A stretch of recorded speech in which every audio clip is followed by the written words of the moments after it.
Topuria versus Oliveira. Okay. UFC 317 Topuria versus Oliveira. I will be in town. I'm heading out to Vegas tomorrow. Got to get my predictions up. I'm going to have more and more videos, more content coming throughout the week. Videos at the press conference. We have the Canelo Crawford press conference happening in Vegas during fight week as well as obviously a lot of content for International Fight Week, a lot of events around. Stay on the lookout for that. But mostly all leading up to UFC 317 Topuria versus Oliveira. This is what we needed. This is what the UFC has been dying for in a bit of a drought, a bit of some dull moments, a bit of a disappointing showing from old Dana White lately. But every once in a while, they hit a swing and knock it out the park, and I think they got this here. Even though we ain't getting what a lot of people wanted, Islam versus Topuria, I personally not too mad about that.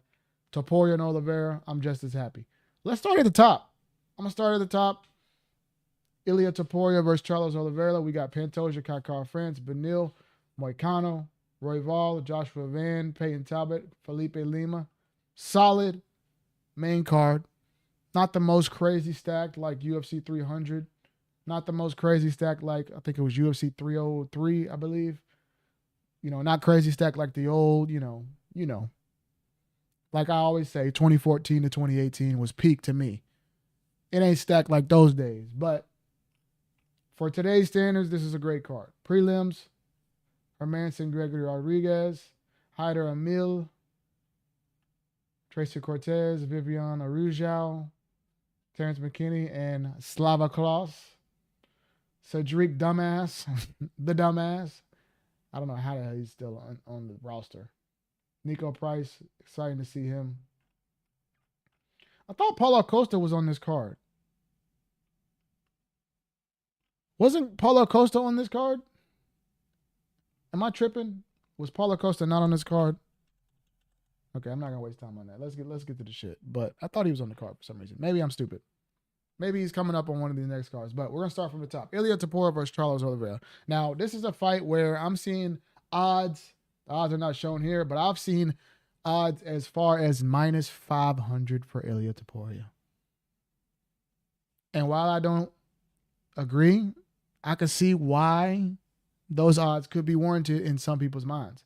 Because this dude has been unstoppable. A freight train, a legend killer, knocking out all the greats, knocking out all the people that we've seen dominate all these years with little to no resistance. And I think he's great. And I think he is as good as advertised.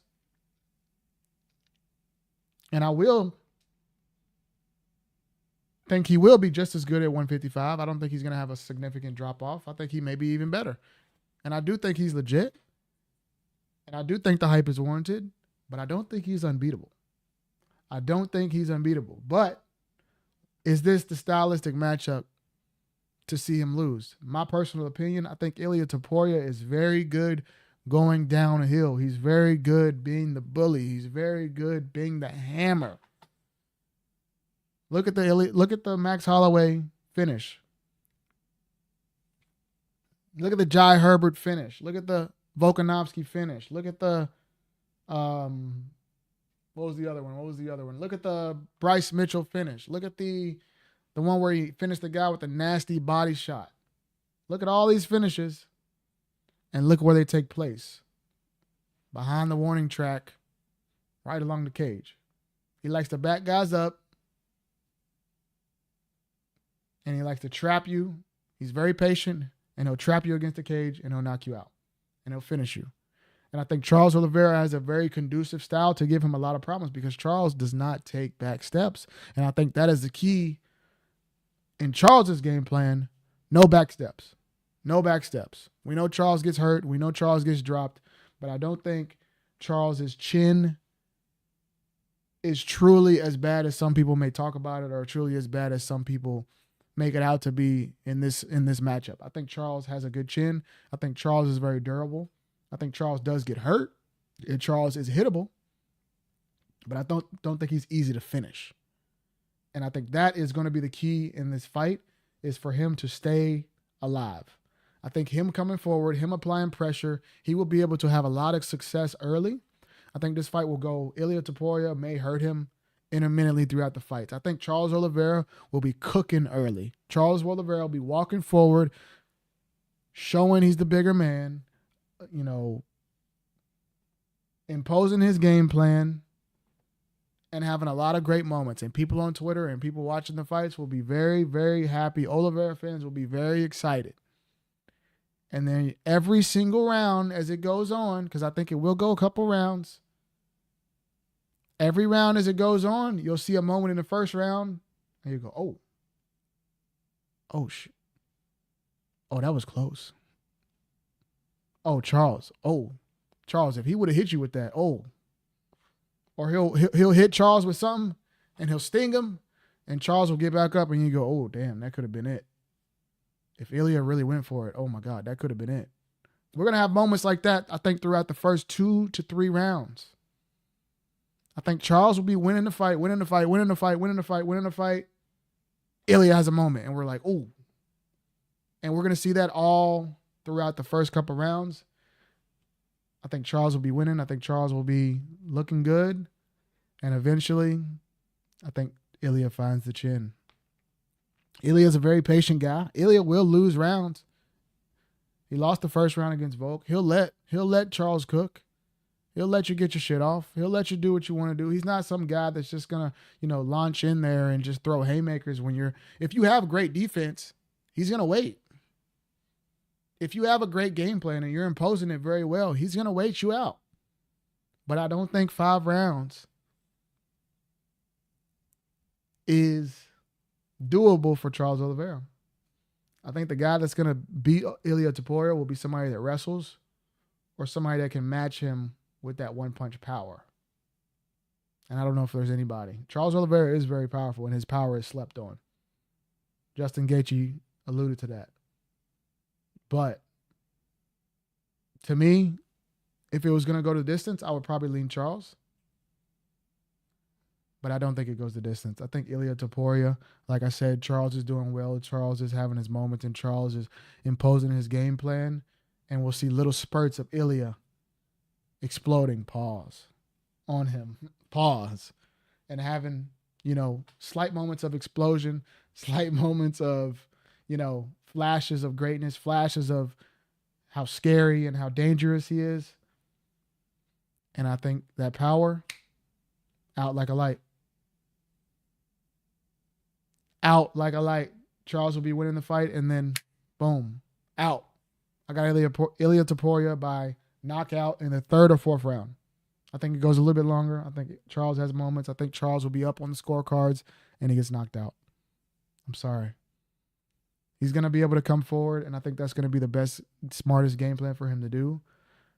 But coming forward on Ilia Topuria, he's going to find that chin. Like I said, he's not a sloppy, powerful guy. He doesn't just, if you have great defense, he's not going to just wail on you and throw haymakers. Look at all his knockouts. He's landing clean. And if he lands clean on Charles, which I think he does, if Charles is going to impose that game plan of, the Muay Thai, lifting the front leg style in your face, it's going to work until it's not going to work. Ilia Topuria by knockout. Thank you, Hawkeye fan. You have a good night, brother, in the chat. Thank you, man. Can't wait to see the Vegas stuff. Thank you, bro. I'll have a lot to come this week. I'll be streaming as well. Next fight, Pantoja versus Kai Kara-France. I think Kai Kara-France is the most dangerous one-punch threat in flyweight right now. There's not a lot of one-punch knockout threats at that weight class, and I think that is going to be the way to beat Pantoja if somebody is. I think the dude's just too well-rounded, skill for Kai Kara-France and for everybody in this weight class right now. Skill-wise, I think he's better. Wrestling-wise, I think he's better. Mixing it up, I think he's better. Striking-wise, maybe Kai Kara-France has the advantage. Power, I'd say Kai Kara-France does have the advantage there. Technical striking, Kai will probably be better as well. But as far as mixing it up and putting it all together, Pantoja is one of one in that weight class. And I think he should win. If somebody's going to catch Pantoja and knock him out, I think Kai would be the guy. But I'm not betting against Pantoja. The same way I've seen too much from Ilia to bet against him, I've seen too much from Pantoja to bet against him right now. Give me Pantoja. I think this dude's only gonna lose if someone catches him by knockout, like Kai Kara France, or if he just gets old. He's just too. He's good, man. He's too good. Lightweight, we got Benil Dariush versus Renato and Moicano. Now this is when I think the card starts to, it's good, but International Fight Week standard comparison to the last year's, I don't know. It's good, but come on. Benil Dariush versus Renato and Moicano. This is a hard one to judge, just because both of these guys are aging. Both of these guys are getting older. Both of these guys, have had ups and downs where it looked like they were done, looked like they were washed, and then they came back and had moments, and Moicano had a surge, and then Islam just runs through him like it's nothing, but Islam does that to probably everybody in this weight class, in my opinion. Y'all know I'm a daggy glazer. Sorry, deal with it. I'm gonna take Dariush underdog here. I'm gonna take Dariush underdog odds. I'm gonna take Dariush there. Brandon Royval versus Joshua Van. Y'all know Royval is my favorite flyweight. He's had his chances at the title and he's come up short every time. Joshua Van is the young surging contender, the young buck that I think would be outside of Kai Kara France a serious finisher threat to the champion. But it might be too much too soon. Royval's good, man. Give me Royval. Raw dog. Give me Royval. Peyton Talbot, Felipe Lima. This is Frank Ocean's fuck. I'm not even going to say it. You know what? I am going to say it. Frank Ocean's fuck toy. I'm sorry, bro. I'm sorry. I had to say it, bro. They public with it, so I'm just saying. Versus Felipe Lima coming back after that very disappointing where he was the fucking huge favorite. Fumbles the bag, loses. Too far up Frank Ocean's ass. The relationship's got you losing fights. It's got Frank not dropping no damn music. I think that experience might have humbled him, and I think Peyton Talbot comes out with a win here. See, I insulted you, but then I come back and I'm picking you. Peyton Talbot. Give me him by knockout. Jack Hermanson versus Gregory Robocop Rodriguez. Terrible accent there. Versus Jack Hermanson. Jack Hermanson just will not go away. He's another guy that's just been around forever and will not go away. And Rodriguez is a guy that we thought, some people thought he had, title aspirations, and he gets to a certain level and then guys take him down a peg. We saw what the Killer Gorilla, Cannonier, my guy, 40 plus, was able to do to him still. Hermanson is another one of those old veterans that's hanging around, but I think this will be a very good close fight. May not be the most exciting, may be a little bit technical, may be a little bit stagnant as far as, finish or, moments of aggression, but I'm going to go Gregory Rodriguez by decision. This is when the card really, really takes a hit here. Give me Delgado. Arujao. These Brazilian names always kill me. Pereira, Pededa, Arujao, Araujo. However, versus Cortez. Come on now. Y'all know who I'm picking. Give me Tracy Cortez. Don't even ask why. Give me Tracy Cortez. Give me Slava Klaus over Terrence McKinney. Underdog bet there. Give me Slava Klaus. Give me Dumbass getting knocked out like a dumbass. This nigga don't even have a picture, but he's knocking out Dumbass. Cut him, please. Last card I was at in Miami, literally the night before the fights. This is I was at the Full Violence. Shout out to Full Violence. Great event they had with Jorge Masvidal there. I was there at that event. This motherfucker was fighting the next day and pulled up smoking. I said he's getting knocked out tomorrow. And he got knocked out the next day. This dude's a clown. I'm sorry. He's losing. Give me McVeigh. I'm sorry. Give me him. I don't give a fuck. You don't have a picture. I can't even say his name. Give me McVeigh. Give me all the niggas with no pictures. Fuck it. Give me Hines. and give me Nico Price, my dude with the weirdest build in the UFC. The weirdest build in the UFC, the broadest shoulders with the skinniest body. Give me Nico Price. And this is going to be an exciting weekend, guys. If you're in Vegas for International Fight Week, and I see you, I'd love to say what's up to people.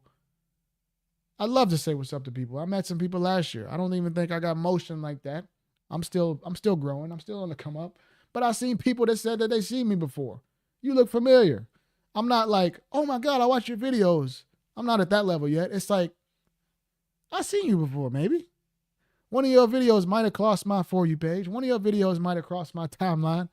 That's the level I'm at right now. And you know what? I'm happy with that. So if you see me, say what's up. Topuria versus Oliveira. Vegas, I'm on the way. See you tomorrow. A lot of content coming this week. Let me know your picks. Let me know what y'all thought about my picks. Drop a comment, drop a like, subscribe. Thank you guys.